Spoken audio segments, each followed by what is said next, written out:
interview with Dr. Roden. Dr. Roden, you were just telling me something about the hospital that you worked in Auschwitz. Can you walk us into the hospital? At the death, after the appel, we got the ration for the dead person, which could be given to 2 other people, 3 other people. I got outside of the camp, as I mentioned before, under circumstances which would be difficult to describe, for one had to bribe the SS men to leave us alone, and mostly to be able to bring into the camp stuff which certainly would be seized, and we would be severely punished if not killed. When you say out of the camp, you don't mean out of Auschwitz, Birkenau? No. We were, let's say we were sent to this camp called Canada to bring from there blankets or, I don't know, something ridiculous like pillows or some supplies, medical supplies. And at the same time, we had to pick up a gold watch for the SS man who was at the gate, for he ordered that he wanted a gold watch as a bribe. And we succeeded to bring in a substantial amount of gasoline, a rifle, a couple of revolvers. There was an underground, mostly generated by the Russians in the Russian camp, Russian prisoners of war who were punished by being put then for escape put to Auschwitz, and most probably the communist underground. In a certain way, I was a member of this underground, for we didn't know each other, and my only contribution and duty was to bring something which could help us in case that we will start an uprising. The uprising simply would be performed in a way that we will use the few primitive weapons we had in different camps, and the gasoline which will be used to put the wooden barracks aflame, and in the chaos try to kill some of the SS men, get the weaponry, try to get hold of some of these guards on the towers, watchtowers, and try to cause a massive escape if possible. Approximately when did you do this? When did you bring these things into the Czech camp? It was approximately between March and July 1944. 44, yes. And also at one of these trips in Canada, I met one of the members by the name of Zošek, was his first name. He was the capo of the Sonderkommando, special commando, which was the commando which handled the gas chambers and the crematoria.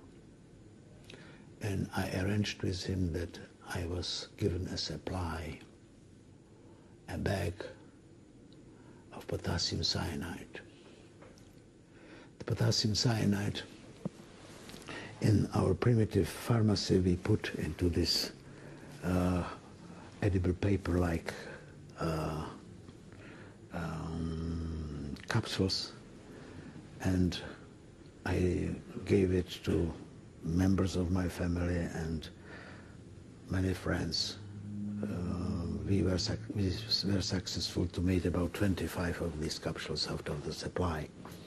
Simply, our idea was that should we be in a situation that we are being taken to the gas chambers, so you just give them the pleasure of biting into the capsule, and that would be it. And I do sincerely hope that my father and my mother-in-law did so when they went into the gas chambers.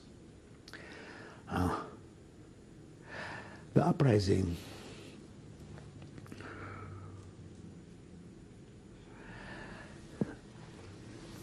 towards the At the beginning of June 1944, they came SS-men into the camp, and everybody went through a selection.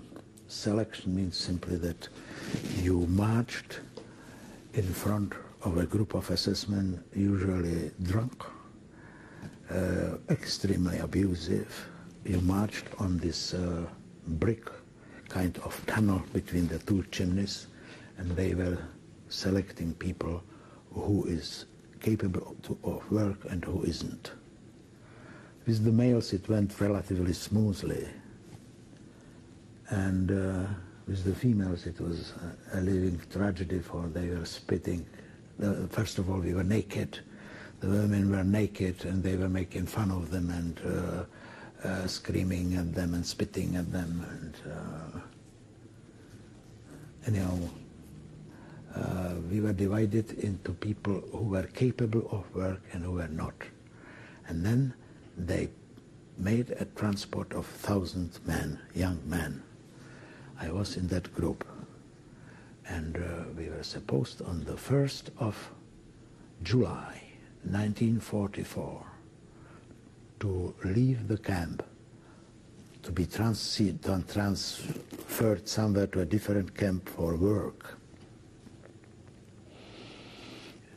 So we gathered, and on a commando of the SS-men, about 50 SS-men with submachine guns, and we marched out of the gate. It was wide open for us, 5 abreast. And they took us to the one road which went through the camp number 2 and camp number 3, which was built. On the right side were 2 crematoria hidden in these birches. On the left side there was something called sauna. The sauna was actually really showers with all kind of facilities and similar. And there was also the distribution of clothing, of prisoner clothing. And as we marched, they let us halt at the point where there was the crossroad between the crematoria and between the sauna. We knew already that the special commando was not called to duty. We knew that there is a train, empty train with normal, personal wagons standing there. And we didn't know whether this is all a game or not. And if we would get the order to go right, that would be the call for the uprising. After standing there for 20 minutes, we got the order, turn left. And we went with a tremendous speed through the sauna. No, they usually cut your hair and they shave you all over. Nothing of that. Just quickly, they threw at us various type of this striped clothing, and the size, we had to change it in between ourselves, among ourselves, for you got, trousers which were up until here. The guy who was too tall got a small, but we managed, and they took us to this train, and we entered the train. We were 40 only in one wagon, 40 persons. Prisoner was never a person, and they were 2 soldiers in the wagon.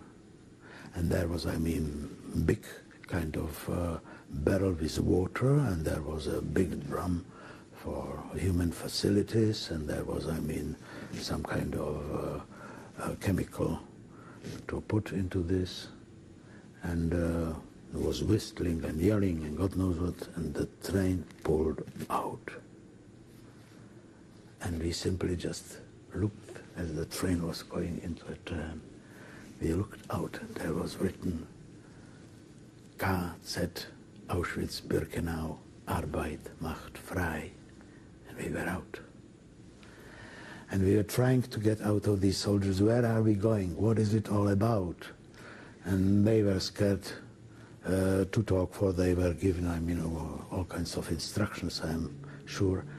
but they didn't touch us, didn't yell, didn't say one word, and they slowly realizing that we talk German, if necessary, so they started to talk to us, and they were scared to even to permit us to take our excreta out. They did it themselves.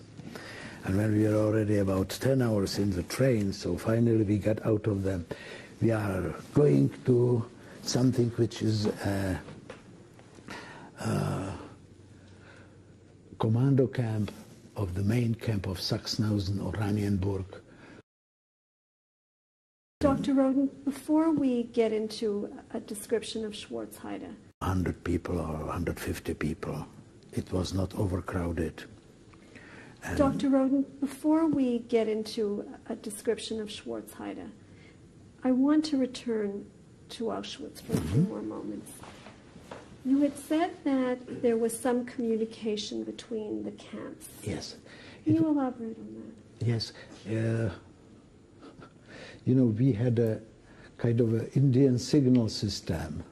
It wasn't, I mean, a system that you used fire and smoke, but you used signs in a sign language, which was transferred from one camp to the other. And it was done only at a certain hour on a different place, so that it couldn't be traced between different blocks. And one could do it that you walked, and you just turned around and you just did, and it was a signal. And the signal, the system of the signals changed. I know that it started with a kind of alphabet which we had at school usually, K, A, H, J, or similar, and then it was, I mean, a number, or then it was, I mean, better, worse, then it was, which became quite obvious and became a part of the kind of silent language between the camps.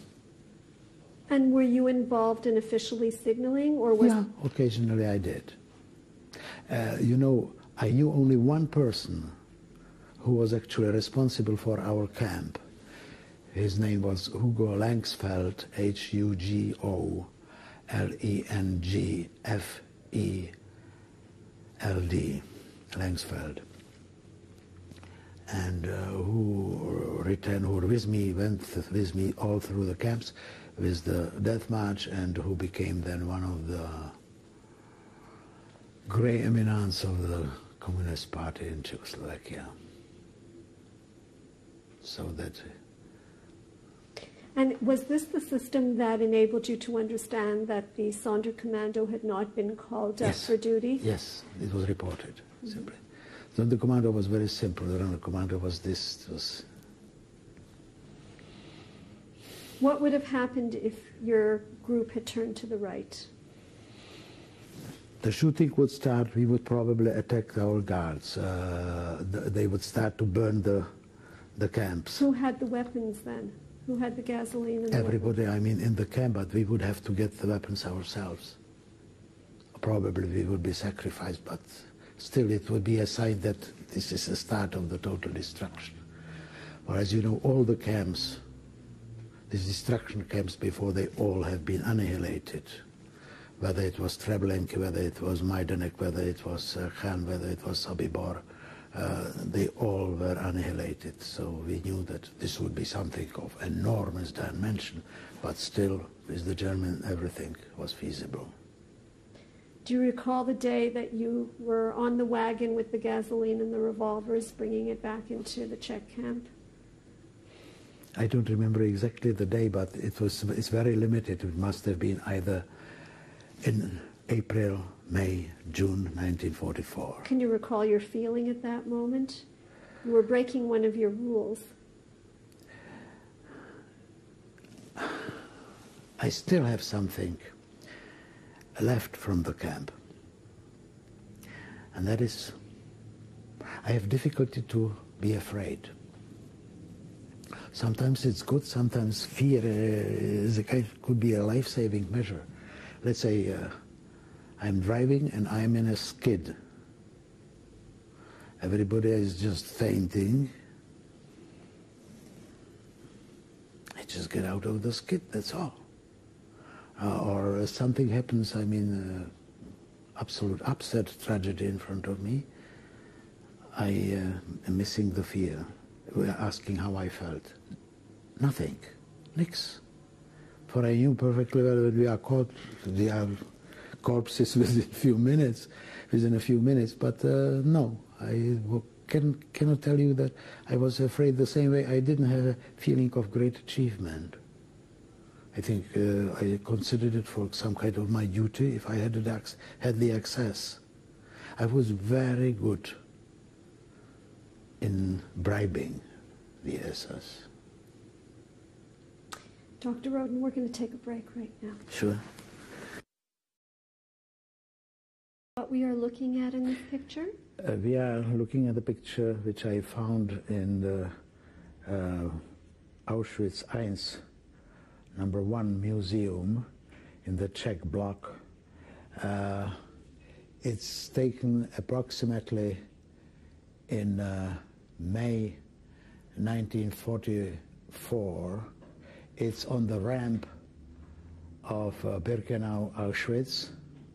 It's an incoming Hungarian transport, and we were sent to bring some medical supplies from the train.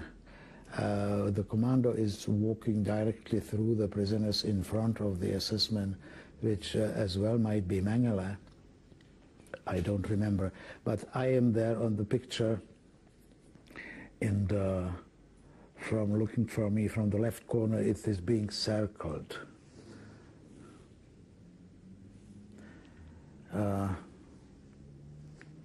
That's all what I remember about it. I don't remember being taken for the picture. Must have been taken by an SS man. This is the registry index card, which is at the Jewish community in Prague, and there is on the right side will be the translation of it in English, stating simply that I left for Terezin on the 24th of 10th in 1942 by the transport by the name of CA number 740, and left Terezin for Auschwitz with the transport which is mentioned there. And in the right corner up is mentioned that I reported back to the registry, meaning I returned.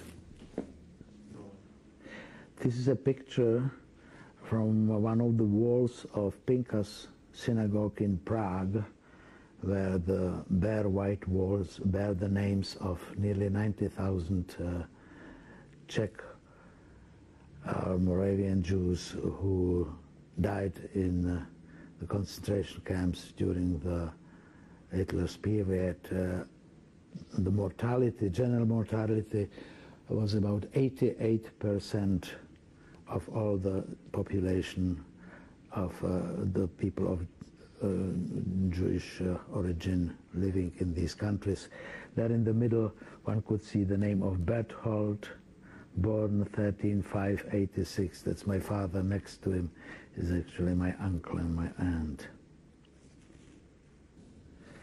This is from the Index Lexicanum, meaning the roster of the lectures which had to be stamped for each semester, and started to study medicine in Prague. I used to be younger. A promotion of the book we wrote with Eva together about our war experiences. This is from the University of Texas Journal, and we are at that point signing and trying to promote the book. It's a very rainy day, and we are in 1988 standing on the space of B2B camp in Auschwitz-Birkenau. There were only remnants of the chimneys around us and the remnants of the barbed wire in the background, and there is the memorial and the dismantled remnants of the dismantled gas chambers and crematoria.